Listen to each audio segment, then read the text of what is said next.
Yeah. Don't give it to me easy. I like a little challenge.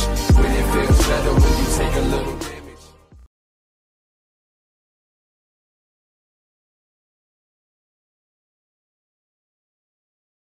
Et bonjour à tous, fans de science, vidéo d'astronomie. Et oui, vous me l'avez demandé dans les commentaires, donc forcément je vais vous faire une vidéo d'astronomie. N'oubliez pas de liker si vous aimez bien la vidéo et de vous abonner à ma chaîne. Voilà. Donc aujourd'hui nous allons faire une vidéo d'astronomie. Astronomie, nous allons découvrir 24 objets célestes intéressants dans notre univers. Bah oui, l'univers est grand, il ne cesse de grandir, il est en expansion. Mais qu'est-ce qu'on y trouve dans notre univers? Et bien nous allons découvrir ça aujourd'hui. Voilà. Donc n'oubliez pas, si vous aimez bien la vidéo, likez, lâchez des commentaires. N'oubliez pas aussi, c'est à vous de choisir sur quelle vidéo et quel sujet sur lequel vous voudriez que l'on parle. Voilà. Donc j'espère que vous aimerez la vidéo. Et donc c'est parti, on se lance. Voilà.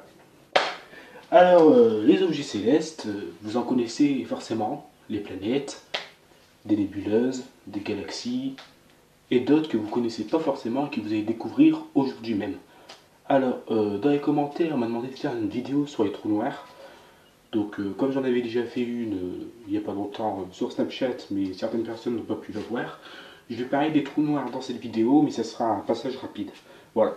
Donc, pour ceux qui sont vraiment intéressés par la science des trous noirs, vous me le dites dans les commentaires, et puis j'essaye de faire ça prochainement. Voilà, voilà. Donc, nous allons commencer la vidéo avec des objets célestes très connus, les étoiles. Et oui, les étoiles, forcément, c'est les premiers objets célestes auxquels on pense. Alors, une étoile, en fait, c'est simple. Qu'est-ce qu'une étoile? En astronomie, une étoile est un corps céleste plasmatique. Ça veut dire que c'est composé de plasma. Alors, à ne pas confondre avec le plasma qu'on a dans le sang. Nuance. Et donc, en fait, elle crée sa propre lumière par des réactions de fusion nucléaire. Donc ça veut dire qu'elle a sa propre énergie et sa propre lumière. Elle crée ça grâce à des réactions de fusion et non pas de fission. Il y a une différence entre fusion et fission nucléaire. Voilà. Donc par exemple, on peut y retrouver Sirius. Sirius qui est l'étoile la plus brillante de notre système solaire. Voilà. Donc je referai un bond sur les étoiles en fin de vidéo. Voilà. Les étoiles, vous les connaissez bien, donc je ferai un dernier petit bond au passage en fin de vidéo, parce que vous allez découvrir quelque chose que vous ne connaissez pas forcément sur les étoiles, qui pourra vous intéresser. On passe aux planètes. Les planètes, forcément, la Terre est une planète, Jupiter est une planète. Mais est-ce que vous savez faire la différence entre une planète tellurique et une planète gazeuse? Gazeuse, vous allez me dire, c'est composé de gaz, et tellurique, c'est quoi? Et je vous explique ça. Déjà, qu'est-ce qu'une planète? Une planète, c'est un corps céleste qui orbite autour du Soleil. Heureusement, vous voulez que ça va pas tout, je sais pas. Et voilà. Donc, c'est une étoile qui possède une masse suffisante pour que sa gravité la maintienne en équilibre hydrostatique. Donc, sous la forme d'une sphère. Et donc, les mecs qui croient que les planètes sont plates, non. Les platistes, non. Notre Terre est bien en forme de sphère. Et oui. Et donc, les planètes, en fait, elles ont un diamètre d'au moins 1500 km de diamètre, et une planète n'émet pas de lumière. Elle en reçoit. Ouais, une planète n'est pas une étoile. Une étoile peut fabriquer sa propre lumière, comme on l'a vu tout à l'heure, par fusion nucléaire, alors qu'une planète, elle en reçoit. Donc voilà. Donc nous, par exemple, on reçoit la lumière du Soleil, qui est notre étoile. Voilà. Donc maintenant, nous allons faire la différence entre planète tellurique et planète gazeuse. Alors qu'est-ce qu'une planète tellurique? En fait, une planète tellurique, c'est une planète qui est composée essentiellement de roches et de métal. Donc, quand on dit roche et métal, ça veut dire que elle est composée de nickel ou de fer et possède en général 3 enveloppes concentriques et elle a une surface solide. Voilà. Donc 3 enveloppes concentriques. Donc par exemple, nous on a 3 enveloppes. On a un noyau externe, un noyau interne, on a le sol, voilà. Pour ceux qui sont fans de géologie comme moi, j'essaierai de faire une vidéo sur la Terre, parce que je ne vais pas pouvoir tout vous expliquer maintenant, parce qu'il y a trop de choses à dire. Mais voilà, donc ça c'est pour les planètes telluriques. Donc par exemple, Mars est une planète tellurique. Elle est composée de roches et de fer, elle a un noyau de fer, et elle est composée de roches. Voilà. Au contraire des planètes telluriques, on trouve les planètes gazeuses qui, elles, sont composées de gaz, essentiellement de l'hélium et de l'hydrogène, qu'on retrouve en abondance dans notre univers. Et elles sont composées de gaz, mais d'une certaine épaisseur. Donc c'est vraiment pas beaucoup. Alors on pourrait croire qu'il y a, en fait, qu'il y a que du gaz dans la planète gazeuse, mais pas forcément. Parce que là, comme je vais vous le dire, c'est composé d'une certaine épaisseur de gaz. Et en dessous de cette épaisseur, leur matière peut être soit liquide ou solide. Voilà. Donc ça dépend aussi de la pression. Donc s'il y a énormément de pression, ça peut devenir soit liquide ou bien solide. Voilà, voilà. Donc par exemple, Jupiter, que tout le monde connaît, la grande rouge. Alors moi j'appelle la grande rouge, hein, on va confondre avec Mars. Donc avec la tache rouge qu'on connaît bien. Voilà. Donc nous avons fait un saut sur les étoiles et les planètes. Donc maintenant on va passer aux satellites naturels que vous connaissez tous. Qu'est-ce qu'un satellite naturel? Alors à ne pas confondre avec un satellite artificiel qui sont lancés par les hommes.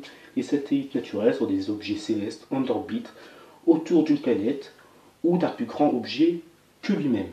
Donc c'est possible que l'objet est plus grand que le satellite. Ou bien à l'inverse. Et oui. Donc voilà. Donc par exemple la Lune qui est notre satellite que tout le monde connaît. Voilà, voilà. Donc nous avons vu les planètes, les étoiles et les satellites. Alors, si je vous dis Saturne, vous allez me dire planète gazeuse, et Saturne est composé de quoi? D'anneaux. Et oui, les anneaux de Saturne que tout le monde rêverait de voir un jour au télescope. Perso, j'ai un télescope, je ne les ai pas encore vus. Voilà, voilà. Donc qu'est-ce qu'un anneau planétaire? Et bien en fait c'est simple. Pour qu'une planète ait un anneau, il faut que...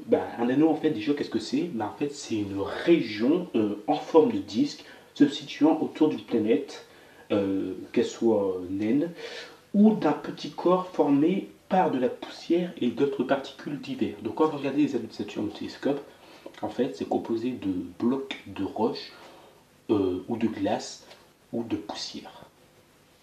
Mais bon, quand on regarde, c'est magnifique. Voilà. Donc ça c'est pour par exemple Saturne. Donc Saturne a des anneaux. Alors vous allez me dire, il n'y a que Saturne qui a des anneaux? Eh ben non. Jupiter a des anneaux aussi. Oui, Uranus a des anneaux. Et Neptune a des anneaux. Les planètes gazeuses ont tous des anneaux.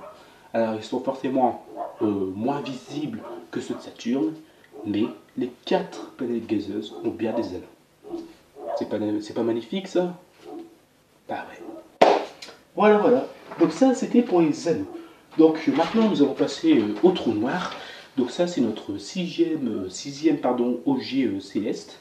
Donc les trous noirs, bon, je pense que vous devez tous savoir ce que c'est. C'est un objet compact que l'intensité de son champ gravitationnel empêche toute forme de matière ou de rayonnement de s'en échapper. Donc qu'est-ce que ça veut dire? Eh bien ça veut dire que la lumière, lorsqu'elle se fait absorber par un trou noir, elle ne ressort plus. Sinon un jour la Terre se fait gober par un trou noir, on n'en sortira pas. On restera dans le trou noir à l'éternité. Voilà. Donc c'est flippant. Mais il faut savoir que dans notre galaxie, il existe des trous noirs. Et donc par exemple, on peut retrouver le trou noir dans l'objet Messier M87. Donc M, n'oubliez pas, j'avais fait une vidéo, c'est objet Messier 87. Voilà. Donc des trous noirs, bon, c'est de la matière. Donc ça fait un peu peur, dit comme ça. Donc vous allez me dire, bon, c'est quelle couleur forcément? Bon, un trou noir, c'est noir. Et on a réussi à photographier un trou noir. Alors je ne me rappelle plus du nom, donc pour éviter de dire des conneries, allez sur Google, ils vous donneront plus de renseignements sur le trou noir qu'on a réussi à photographier. Voilà. Maintenant nous allons passer aux supernovas. Supernova, tout le monde connaît. Alors il n'y a pas longtemps, il y a eu des rumeurs folles, Betelgeuse va exploser, elle va devenir une supernova. Bon. Et puis vous, vous avez l'air un peu con parce que vous ne savez pas c'est quoi une supernova. Et qu'est-ce qu'une supernova? Une supernova, ça résulte de l'implosion d'une étoile en fin de vie. Lorsqu'une étoile a épuisé toute son énergie, donc réaction de fusion nucléaire, j'ai un peu de mal aujourd'hui. Donc une étoile, lorsqu'elle a épuisé toute son énergie et qu'il n'y a plus de réaction nucléaire, de fusion nucléaire, cela s'accompagne d'une gigantesque explosion et une augmentation énorme de sa luminosité. Et certaines supernovas, lorsqu'elles explosent, peuvent être visibles en plein jour. Donc, une supernova, c'est beau à regarder, c'est rare, mais c'est très beau. Donc voilà. Donc il faut savoir que lorsqu'une étoile, elle a brûlé tout son carburant, elle meurt. C'est comme les hommes, on est, un jour on meurt. Sauf que là, les hommes, eux, ils peuvent vivre jusqu'à 100 ans. L'étoile, ça peut vivre jusqu'à des milliards d'années. Voilà. Donc voilà. Donc ça, c'était pour les supernovas. Alors, je vous le dis dans la vidéo, il n'y a pas d'ordre logique. Donc, on fait plein d'objets célestes comme ça au hasard. Donc là, on a fait les supernovas en numéro 7. Donc là, on va passer à une autre catégorie qui s'appelle les astéroïdes. Les astéroïdes, très connus. Par exemple, comme exemple, pour les supernovas, on a la nébuleuse du Crabe. Nébuleuse du Crabe, objet Messier 1, découvert par Charles Messier. Donc ça, c'est le reste d'une étoile qui a explosé et en supernova. Voilà. Les astéroïdes, qu'est-ce que c'est? Les astéroïdes, ce sont des corps mineurs composés de roches et de métaux et de glace ayant des dimensions variées. Alors, ça, vous ne le savez peut-être pas. Il existe 3 familles d'astéroïdes. On a les astéroïdes de type M pour métallique. Elles sont riches en nickel et elles sont faites de fer. Et forcément, ce sont les plus rares. Donc si un jour vous tombez sur un astéroïde de type M, si vous la regardez, je pense que vous faites un max de fric. Voilà. Après, vous avez les astéroïdes de type C, les carbonés. Alors elles sont sombres, elles sont faites de roches et de carbone. Et ce sont les plus courantes. Donc celles-là, vous pouvez en retrouver facilement. Et ensuite, vous avez les astéroïdes de type S, les silicatés. Elles sont surtout faites de silicates, donc du sel de silice, SiO2 en langage chimique. Et elles sont mêlées d'oxyde de métaux qui composent 97% de croûte terrestre. Voilà. Donc il existe 3 catégories d'astéroïdes, M, C, S. Simple à retenir. Voilà. Donc ça c'est pour les astéroïdes. Voilà. Donc après les astéroïdes, on va passer au 9e objet céleste qui s'appelle les nébuleuses. Alors ce nom vous dit peut-être rien, nébuleuse, mais une nébuleuse en fait tout simplement c'est un objet composé de gaz raréfiés, de plasma ou de poussière interstellaire. Exemple la nébuleuse d'Orion. Donc ça des nébuleuses vous pouvez en voir facilement au télescope ou même à la lunette. Voilà. Donc mon ami va s'occuper de mettre les montages, donc vous verrez les images quand je parle juste en dessous. Voilà, donc ne vous inquiétez pas, pour ceux qui ne savent pas à quoi ressemble une nébuleuse, vous aurez l'image soit de ce côté-là, soit de ce côté-là, ou soit en dessous. Voilà, donc ça c'était pour les nébuleuses. Bon, alors si j'ai fait une nébuleuse, forcément après on nous en parlait des galaxies.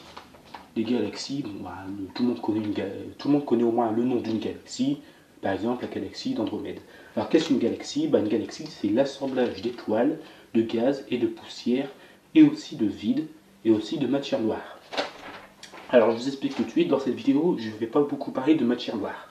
Donc, je ferai une prochaine vidéo pour ceux qui veulent en astronomie, et je vous parlerai de la matière dans l'univers. Oui, parce que la matière dans l'univers, il en existe beaucoup. Donc voilà, donc ça, la matière noire, je mets de côté. Et si vous voulez une vidéo sur la matière noire, n'hésitez pas à marquer ça dans les commentaires. Voilà.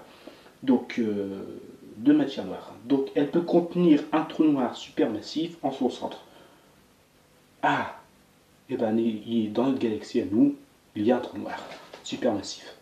Ça fait peur, hein? Bon. Oui, dans les galaxies, on peut trouver des trous noirs, forcément. Donc, il existe 3 grands types de catégories de galaxies. Donc, on a les elliptiques, en forme d'ellipse, on a les spirales en forme de spirale et les irrégulières. Alors les irrégulières, elles ressemblent à rien quoi. Elles ressemblent à des galaxies irrégulières quoi. Donc si vous avez envie de faire une galaxie en forme de Y, ce sera une galaxie en forme de Y. Voilà. Donc ça, c'était pour les galaxies. Voilà. Donc par exemple, notre chère et amie galaxie d'Andromède, qui est pas loin de nous, qui pourrait rentrer en collision dans des milliards d'années. Oui, parce que les galaxies peuvent rentrer en collision. Et oui. Voilà. Donc là, on arrive vraiment sur du lourd. Donc là, on va passer sur les pulsars. Les pulsars. Alors, tout astronome qui adore l'astronomie connaît ce nom, les pulsars. Alors, pulsar, c'est aussi le nom qu'on donne aux étoiles à neutrons.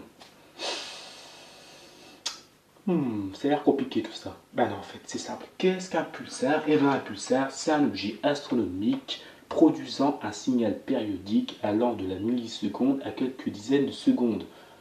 Ouais, donc c'est énorme. Ça tourne très vite. Ça tourne très très vite. Donc, vous pouvez pas compter les tours, quoi, c'est pas possible. Et donc, il s'agirait d'une étoile à neutrons tournant rapidement sur elle-même, émettant un fort rayonnement électromagnétique dans la direction de son axe magnétique. Donc, lorsque ça tourne, il y a un fort rayonnement électromagnétique. Donc n'oubliez pas, le spectre électromagnétique regroupe les rayons gamma, les rayons X, le visible, donc la lumière, le visible, les micro-ondes, on a quoi après? On a les ultraviolets, les infrarouges, et il y en a un dernier que je ne me rappelle plus. Voilà. Donc moi, je vous ai fait un topo sur les rayons électromagnétiques, le spectre, pardon. Donc comme pulsar, par exemple, on peut retrouver le pulsar PSR B0042-73. Donc dans notre univers, on peut retrouver des pulsars. Et oui.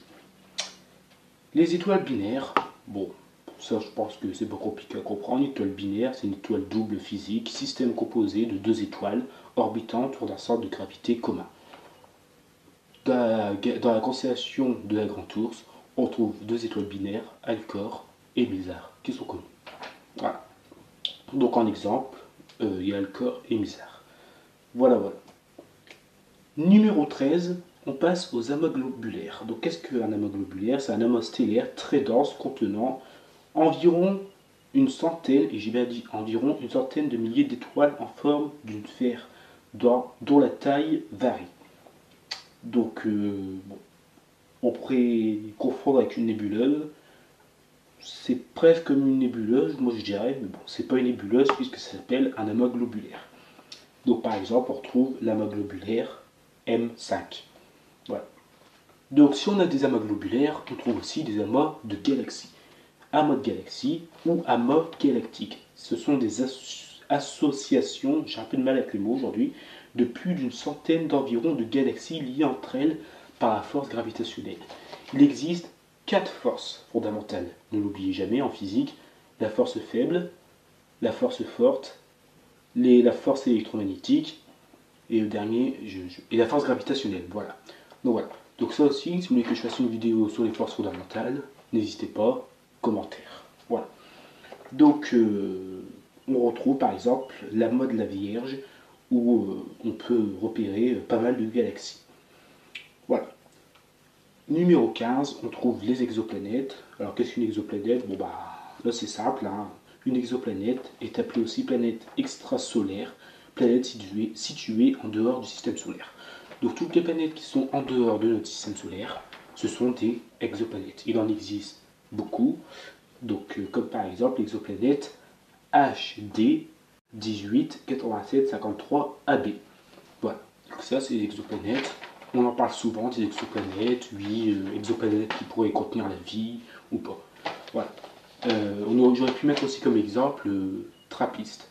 Trappist, j'arrive jamais à dire le vrai nom, Trappist. Donc ça c'est les exoplanètes, c'est cette exoplanète, très connue aussi à ce jour. Numéro 16, on passe aux naines brunes. Alors ça, je ne pense pas que vous devez connaître, les naines brunes. Alors il existe les naines blanches, mais les naines brunes, je ne pense pas que vous devez connaître. Donc voilà, donc ça, c'est la découverte du jour. Qu'est-ce qu'une naine brune? J'adore faire découvrir les choses aux gens. Une naine brune, en fait, c'est un objet substellaire dont la vraie masse est inférieure à la masse minimale nécessaire à la fusion thermonucléaire. Alors, ceux qui savent pas c'est quoi thermonucléaire? Thermo, c'est chaleur, nucléaire, voilà quoi.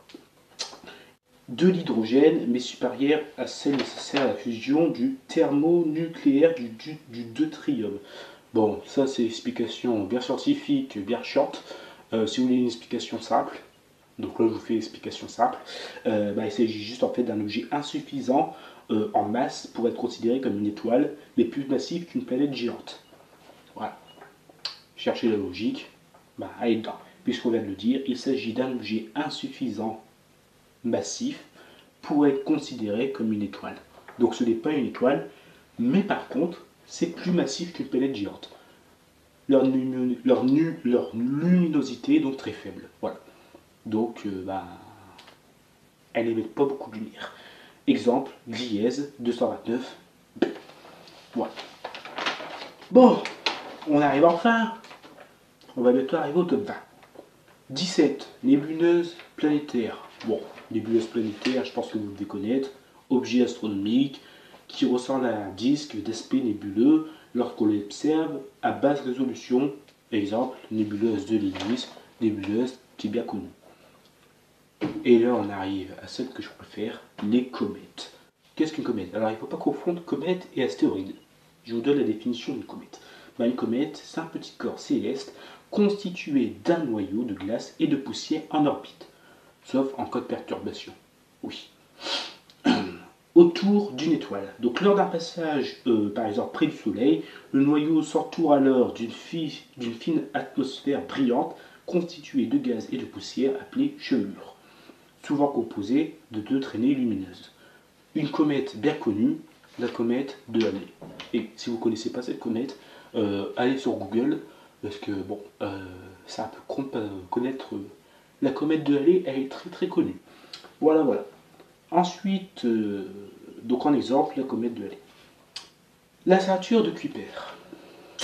En fait, la ceinture de Kuiper, c'est comme la ceinture d'astéroïdes qui sépare entre Mars et Jupiter. La ceinture de Kuiper, c'est une zone du système solaire s'étendant au-delà de l'orbite de Neptune, entre environ 30 et 55 unités astronomiques en forme d'anneau similaire à la ceinture d'astéroïdes. Elle est composée de petits corps célestes. Donc c'est comme la ceinture d'astéroïdes en fait. Du nom Johannes Kepler. Tout con. Voilà, voilà. Donc numéro 20, ça y est, on rentre au numéro 20. Donc il ne reste plus que 4. On passe aux astéroïdes géocroiseurs. Donc ceux-là, j'étais pas obligé de les mettre, mais je les ai quand même mis parce que je pense que ça peut être intéressant de savoir qu'il existe des astéroïdes géocroiseurs. Qu'est-ce que c'est? Un astéroïde géocroiseur évolue à proximité de la Terre. Ces astéroïdes, dont l'orbite autour du Soleil croise celle de la Terre. Il existe 3 familles principales. Donc il existe 3 familles d'astéroïdes géocroiseurs. Ça, vous ne le savez pas. Eh bien, je vous apprends un truc. Et moi aussi, j'apprends un truc parce que je ne le savais pas non plus. Donc, tout le monde apprend un truc. C'est cool ça. Qu'est-ce que c'est? Alors, on a les atomes qui possèdent un demi-grand axe de moins d'un UA. UA pour unité astronomique. On a les Apollons, elles croisent l'orbite de la Terre avec une période supérieure à 1 an. Donc c'est dire au moins tous les 1 an, elles peuvent croiser l'orbite de la Terre. Ça fait peur. Et après nous avons les Amors. Elles frôlent l'extérieur et ne sont donc pas des géocroiseurs au sens du terme. Donc les Amors, on dit astéroïdes géocroiseurs, mais ce ne sont pas vraiment des géocroiseurs, puisqu'elles frôlent sans croiser la trajectoire de la Terre. Donc bon, voilà. Le jour où une astéroïde rentre en collision avec la Terre, on peut attendre longtemps parce que c'est pas près d'arriver. Donc par exemple, nous avons Eros qui est très connu. Ça y est, on rentre dans le top 4. Top 4, numéro 21, le nuage d'Oort. Alors vous allez me dire, nuage, oh c'est composé d'eau, nuage, cumulonimbus. Non, alors ça, on va se mettre d'accord direct. Là je parle d'un nuage d'Oort. Donc qu'est-ce que c'est? C'est le vaste ensemble sphérique de corps approximativement situé entre 20 000 à 30 000 unités astronomiques. Je pense que c'est quand même grand. Comparé à nos nuages ici sur Terre, ça fait pas le poids du tout. Donc, bien au-delà de l'orbite des planètes et de la ceinture de Kuiper. Voilà. Donc ça dépasse carrément la ceinture de Kuiper. La limite externe du nuage formerait la frontière gravitationnelle du système solaire. Donc ça veut dire qu'à la limite du nuage d'Oort, en fait, ça serait la frontière de notre système solaire. Ça fait quand même grand. Bon, pour moi, c'est immense. Voilà. Donc, en exemple, le nuage d'Oort. Voilà. Donc, on n'en parle pas souvent du nuage d'Oort. Alors, objet céleste. Bon, j'ai mis parce que ça pouvait être intéressant et je pense pas qu'il y a beaucoup de personnes qui doivent le connaître. Bon, objet céleste, oui et non, quoi, parce que bon, c'est pas vraiment un objet, mais bon, ça peut être intéressant de savoir qu'il existe un nuage qui s'appelle le nuage d'Oort. Voilà. 22, amas stellaire. Bon, je pense que la définition d'un amas, vous savez ce que c'est maintenant. Mais là, c'est un amas stellaire. Donc, c'est la concentration locale d'étoiles d'origine commune et liées entre elles par la gravitation dans l'espace de 2 parsecs. Alors, les parsecs, c'est une unité de longueur qui équivaut environ à 3,26 années-lumière. Alors, pour tous ceux qui sont fans de calcul bien mathématique, je vous le dis direct, j'ai pas fait de calcul dans la vidéo, parce que n'oubliez pas, c'est la science calcul. Donc on va éviter de faire des calculs bien barbants. Convertir des parsecs en unités astronomiques ou convertir des parsecs en années-lumière. Pas les maths, pitié. On n'y pense pas. Voilà. Donc là on fait simple, parce que sinon ça va vous embrouiller. Voilà. Donc par exemple on y trouve les amas stellaires M24. Voilà. Numéro 23. Alléluia. Alors celui-là vous ne le connaissez pas, ou alors peu de gens le connaissent. Alors si je vous dis le prénom, vous allez regarder, vous allez faire quoi? C'est quoi ça? Ça existe? Ouais, bah, vous savez, dans l'univers, il existe plein de choses que on s'imagine pas. Déjà, quand on parle de trou noir, on voit la puissance d'un trou noir. On a la chair de poule. Alors là, il y a du level quand même. Les magnétars. Qu'est-ce qu'un magnétar? Bon, en fait, je vais faire ça. Un magnétar, c'est une étoile à neutrons disposant d'un champ magnétique extrême et intense, émettant des radiations électromagnétiques de haute énergie. Exemple, rayons X et gamma. Ouais, donc c'est puissant quoi. Déjà, à partir du moment où vous savez que c'est une étoile à neutrons qui émet des radiations X et gamma, il y a du level. Il y a du level. Donc c'est hyper puissant. Et c'est pas des petites radiations, hein. C'est la bombe, quoi. C'est du lourd. Donc ça, j'ai découvert aussi. Bon, j'en avais déjà entendu parler, mais j'ai découvert. On peut pas tout savoir. Donc voilà. Donc je découvre aussi en même temps que vous qu'est-ce qu'un magnétar. Savoir qu'il y a ça dans notre univers, ça fait un peu peur quand même. Voilà. Et ensuite, nous passons au numéro 24 que vous attendez tous, les blazars. Waouh, qu'est-ce que c'est que ce nom? Bon, bah, il y a aussi du level. Qu'est-ce qu'un blazar? Bon, un blazar est une source quasar très compacte associée à un trou noir, supermassif. Voilà, donc c'est associé à un trou noir. Donc déjà, quand on vous dit mon trou noir, vous avez peur. Alors quand on vous dit que c'est associé à un trou noir, double peur. Et donc, situé au centre d'un noyau actif de la galaxie, ou d'une galaxie. Oh putain. Ouais, bah là vous pouvez le dire. Ils sont parmi les objets les plus puissants et violents de l'univers. Donc je vous l'ai dit, les deux derniers, il y a du level. Voilà, ça faisait bien peur. Voilà. Donc on a fini le top 24 des objets célestes. Mais avant de se quitter pour cette vidéo, je voulais vous parler des étoiles. Oui, parce que les étoiles, j'en ai parlé vaguement. Mais il en existe des étoiles, il en existe.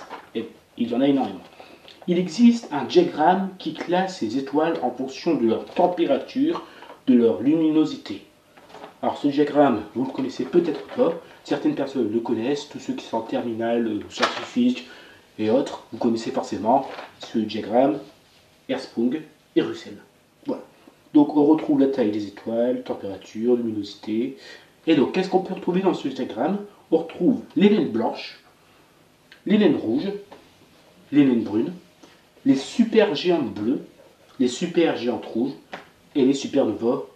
Alors, lorsqu'une étoile s'effondre sur elle-même, soit ça forme une supernova, mais ça peut aussi former un trou noir. Ouais, un trou noir. Encore ce mot qui vous fait peur. Donc voilà. Donc il existe plusieurs étoiles. Donc quand on dit étoile, c'est une catégorie. Donc par exemple, on peut avoir une naine blanche.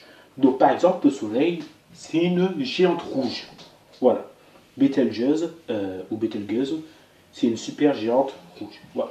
Donc, une super géante rouge, ça donne après une supernova lorsque ça explose. Voilà. Donc, une super géante rouge, c'est vraiment quand l'étoile est en mode fin de vie, et qu'elle est prête à crever et à exploser. Bon. Betelgeuse, on se la réserve pour bientôt. Peut-être qu'elle peut exploser, peut-être qu'elle explosera l'année prochaine, dans 10 ans, dans 100 ans, on ne sait pas. Mais c'est prévu qu'elle explose. Quand ça, bah, on ne peut pas savoir, parce que voilà quoi, c'est un peu compliqué de prédire quand une supernova, quand une étoile va se transformer en supernova. Voilà. Donc, voilà. Donc pour moi, bah, la vidéo s'arrête ici. J'espère que vous avez aimé. Bah oui, hein. J'espère que vous avez aimé, parce que ça prend du temps. Voilà. Donc la vidéo, elle va faire au moins 30 minutes. Bon, c'est un petit peu long.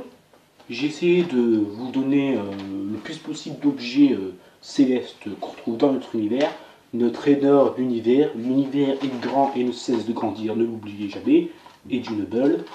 Et forcément, on peut trouver n'importe quel objet.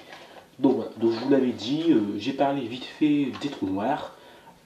Pour ceux qui sont vraiment intéressés par les trous noirs, ou bien les magnétars, les blazars, les quasars, les particules de l'univers, le boson de Higgs, tous ceux qui sont fans de physique comme moi, et ben allez-y, c'est le moment, mettez ça dans les commentaires, et n'oubliez pas de liker la vidéo. Voilà, donc conclusion, ben, j'espère que vous avez aimé la vidéo.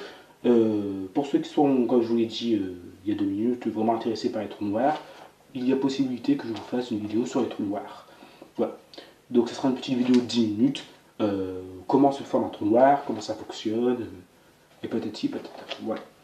Donc, si vous voulez plus de détails sur les objets célestes que je vous ai donnés, vous pouvez aller faire un tour sur Google ou YouTube. Google, le deuxième meilleur ami de l'homme. Oui, parce que il y a le chat avant. Donc, voilà. Donc, j'espère que vous avez aimé la vidéo. Pour moi, ça s'arrête là pour aujourd'hui.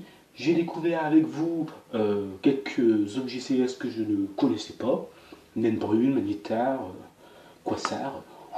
Bon, par contre, celui qui fait le plus peur, c'est le blazar. J'en ai encore les poils qui s'hérissent.